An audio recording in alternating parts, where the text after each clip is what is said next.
Assalamualaikum warahmatullahi wabarakatuh. Selamat pagi adik-adik mahasiswa Fakultas Hukum UNS. Jumpa lagi dengan saya, Bu Sasmini, dalam seri kuliah Hukum Internasional. Pada kesempatan hari ini, saya akan menjelaskan mengenai cara-cara penyelesaian sengketa di dalam hukum internasional. Pada pertemuan sebelumnya, kita sudah membahas mengenai hubungan-hubungan internasional yang dilakukan oleh para subjek hukum, terutama adalah negara. Nah, di dalam melaksanakan hubungan-hubungan internasional tersebut, kadangkala timbul konflik atau sengketa di antara para subjek hukum internasional. Bisa jadi sengketa itu berwujud sengketa yang ringan begitu, tapi bisa jadi juga sengketa itu kemudian meruncing dan meluas sehingga menyebabkan konflik bersenjata antara para pihak. Terdapat dua mekanisme yang dapat digunakan oleh negara di dalam menyelesaikan sengketa yang timbul di antara para pihak tersebut. Yang pertama adalah dengan menggunakan cara-cara damai, kemudian yang kedua adalah dengan menggunakan cara-cara kekerasan. Cara-cara kekerasan ini dapat berupa perang maupun non-perang. Nah, perang ini diatur mekanismenya di dalam hukum humaniter internasional. Sedangkan cara non-perang itu antara lain adalah retorsi, kemudian blokade ekonomi, embargo, sampai intervensi. Sedangkan cara damai yang bisa dipakai oleh negara-negara untuk menyelesaikan sengketa yang timbul di antara para pihak, itu ada dua jalur yang bisa ditempuh. Yang pertama adalah dengan menggunakan jalur non-hukum, dan yang kedua adalah dengan menggunakan jalur hukum atau melalui mekanisme yang ada di pengadilan internasional. Nah, melalui jalur-jalur non-hukum ini yang biasa kita sebut dengan penyelesaian sengketa dengan alternatif penyelesaian sengketa begitu ya. Caranya bisa menggunakan negosiasi atau mediasi atau konsiliasi, penyelidikan, inquiry, atau juga bisa menggunakan jasa baik organisasi internasional, baik itu yang ada di dalam badan PBB maupun organisasi regional seperti ASEAN. Nah, jika penyelesaian sengketa dengan cara-cara damai non-hukum ini kemudian tidak terwujud, artinya para pihak masih mengalami kebuntuan, maka biasanya para pihak akan mengajukan ke pengadilan internasional sesuai dengan kesepakatan para pihak tentunya. Nah, ada beberapa alternatif pengadilan internasional yang bisa digunakan oleh negara-negara. Yang pertama misalnya adalah melalui pengadilan arbitrase internasional atau melalui ICJ atau International Criminal of Justice atau yang sering disebut dengan Mahkamah Internasional.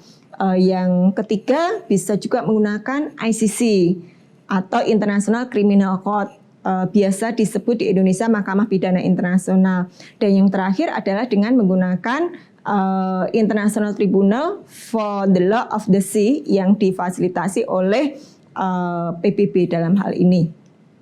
Nah, namun demikian ketika terjadi konflik antara para pihak atau para subjek hukum internasional, PBB telah menekankan di dalam pasal 2 ayat 3 Piagam PBB, negara-negara sedini mungkin begitu atau seharusnya menggunakan cara-cara damai terlebih dahulu untuk menyelesaikan sengketa yang timbul di antara para pihak tersebut.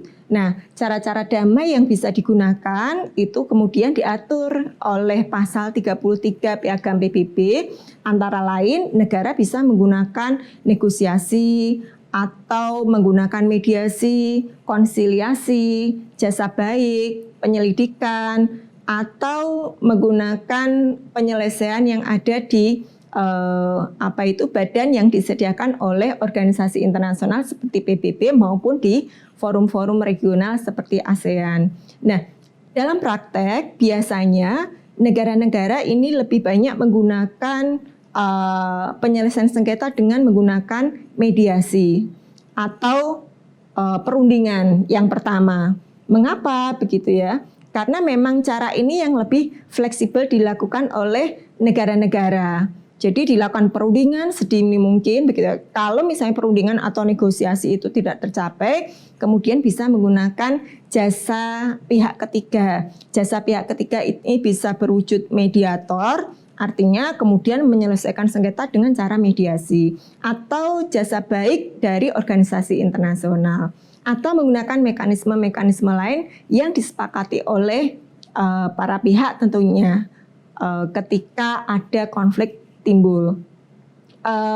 Indonesia juga sering di dalam melakukan penyelesaian sengketa yang timbul ketika melakukan hubungan internasional itu menggunakan perundingan terlebih dahulu dibandingkan dengan cara-cara lain. Nah, ketika cara-cara non-hukum seperti negosiasi, kemudian mediasi, dan lain-lainnya ini tidak tercapai begitu, artinya para pihak masih mengalami kebuntuan di dalam menyelesaikan konflik, maka negara-negara dapat menempuh jalur hukum, yaitu dengan menggunakan pengadilan internasional. Nah, ada beberapa pengadilan internasional yang dikenal, yang ini lembaganya adalah lembaga permanen. Yang pertama adalah pengadilan arbitrase internasional. Sebenarnya untuk pengadilan arbitrase internasional ini ada banyak sekali. Ada pengadilan arbitrase khusus seni, kemudian pengadilan arbitrase untuk olahraga, London arbitrase untuk pengadilan arbitrase internasional, atau yang paling terkenal adalah Permanent Court of Arbitration atau pengadilan arbitrase yang permanen. Nah, sebenarnya ini bukan pengadilan dalam arti yang letterlock pengadilan begitu ya, tetapi ini konteksnya lebih pada sebuah organisasi yang memfasilitasi negara-negara begitu untuk menyelesaikan sengketa yang timbul antara para pihak tersebut dengan membentuk pengadilan arbitrase dalam rangka menyelesaikan sengketa yang timbul di antara para pihak tersebut. Nah, pengadilan lain yang bisa dipakai untuk menyelesaikan sengketa yang ini ketiganya ada di bawah mekanisme PBB, antara lain adalah Mahkamah Internasional atau International Court of Justice. Kemudian yang kedua adalah ICC, International Criminal Court atau Mahkamah Pidana Internasional, dan yang ketiga adalah International Tribunal for the Law of the Sea atau lebih disingkatnya ITLOS. Nah, walaupun ketiga pengadilan ini ada di bawah PBB begitu ya, tetapi ketiganya memiliki yurisdiksi yang berbeda-beda tentunya. Kalau ICJ atau Mahkamah Internasional ini dibentuk berdasarkan Piagam PBB pada tahun 1945 untuk menyelesaikan sengketa-sengketa yang timbul di antara para anggota PBB atau negara-negara. Nah, apakah organisasi internasional tidak bisa mengajukan sengketa ke pengadilan internasional atau Mahkamah Internasional ini? Bisa. Nanti wujudnya adalah dalam bentuk advisory opinion atau opini dari Mahkamah Internasional. Ini biasanya dipakai oleh organisasi internasional ketika mengajukan perkara ke ICJ ini. Nah, kalau ICC ini lebih yurisdiksinya untuk mengadili para pelaku kejahatan internasional. Jadi tidak hanya negara, tetapi individu juga bisa dituntut di pengadilan internasional. Ini yang disebut dengan Pengadilan Pidana Internasional atau ICC. Ini diatur di dalam Statuta Roma tahun 1998. Jadi yang diajukan ke ICC itu adalah personal atau individu, bisa jadi negara juga, tetapi kalau di ICJ itu adalah negara. Nah, ada juga pengadilan lain di bawah PBB juga yang dibentuk khusus untuk menyelesaikan sengketa yang berkaitan dengan kelautan atau konflik kelautan. Ini yang disebut dengan International Tribunal for the Law of the Sea atau disingkat ITLOS, yang dibentuk berdasarkan United Nations Convention on the Law of the Sea pada tahun 1982 begitu. Nah, dalam praktek begitu, ketika cara-cara damai untuk menyelesaikan sengketa baik itu dengan jalur hukum maupun jalur non-hukum ini tidak terwujud begitu ya, artinya itu tidak tercapai dan para pihak itu masih buntu di dalam menyelesaikan sengketa, prakteknya negara-negara ini juga menggunakan cara-cara kekerasan. Biasanya ketika konflik itu timbul karena negara yang satu ini berlaku tidak sopan terhadap negara lainnya, atau intensitas konfliknya ini sangat luar biasa menyinggung negara yang bersangkutan. Beberapa cara yang bisa dipakai, salah satunya adalah retorsi. Retorsi ini tindakan pembalasan atas tindakan yang tidak sopan dari negara tertentu. Seperti contohnya misalnya ya, mulai dari penarikan kembali duta besar ke negaranya yang sampai berujung ke pemutusan hubungan diplomatik. Contohnya adalah Panama dan Kolombia.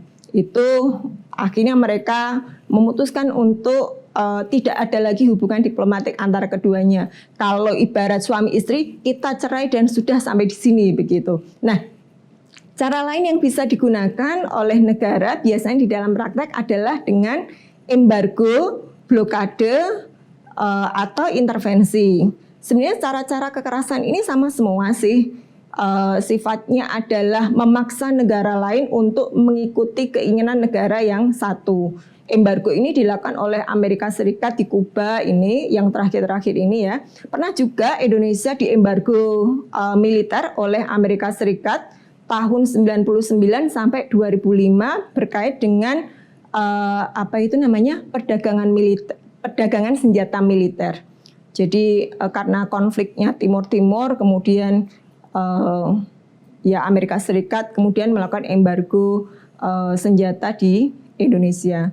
Cara lainnya blokade juga sama, itu memaksa begitu ya, mengisolasi negara tertentu di blokade di wilayahnya. Blokade ini bisa jadi blokade ekonomi, blokade senjata, atau blokade wilayah tertentu. Atau cara yang lain adalah dengan menggunakan intervensi. Namun demikian, yang harus digarisbawahi, intervensi ini adalah intervensi yang diatur berdasarkan bab 7 Piagam PBB. Artinya intervensi yang sah di dalam hukum internasional. Karena ada intervensi yang tidak sah, nanti kita bahas sendiri di dalam bab khusus mengenai intervensi. Nah, ketika cara-cara dengan kekerasan yang levelnya ini masih dianggap ringan, ini tidak tercapai juga begitu ya. Misalnya sudah diblokade ekonomi, masih konfliknya meruncing, atau sudah ada embargo tapi konfliknya tidak terselesaikan juga. Bisa jadi karena intensitas konfliknya ini semakin meluas begitu ya.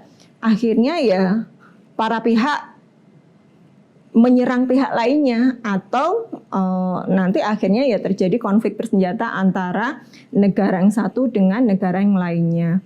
Nah, walaupun perang ini atau konflik bersenjata ini diizinkan atau dibolehkan di dalam hukum internasional, tetapi mekanisme pelaksanaannya harus tetap menggunakan atau memperhatikan norma-norma hukum internasional, di mana ini diatur di dalam hukum humaniter internasional.